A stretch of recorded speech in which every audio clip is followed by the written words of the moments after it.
रेशनिंगचा जो धान्याचा जो स्वस्त धान्य दुकानदाराचा जो पुरवठा आहे तो गेल्या महिनाभरापासून मागच्या महिन्याचा प्रॉब्लेम तोच झाला, त्याच्या मागच्या महिन्याचाही तोच झालेला आहे. जून जुलैचा हा वितरित झालेला 140 दुकानदार जवळपास आहेत. परंतु हे सर्व डाऊन तांत्रिक कारण या गोष्टीमुळे शासनाला द्यायचं नाही का काय गरिबांना, म्हणून तो धान्य पुरवठा पडलेला आहे.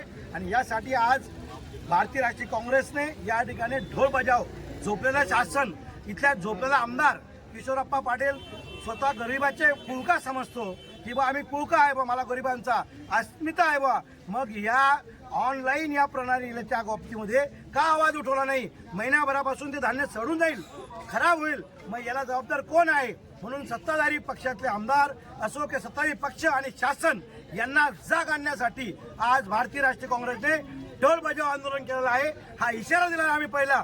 अजून याच्या पुढे जर आता 8 दिवसामध्ये अजून जर हे धान्य ऑफलाईन जर झालं नाही, वितरित झालं नाही, तर आम्ही या गरिबांच्या घरामध्ये धान्य जर आलं नाही तर आम्ही याच्यापेक्षा तीव्र आंदोलन काँग्रेसच्या माध्यमातून करणार आहे. हा सरकारला आमच्याकडून इशारा आहे.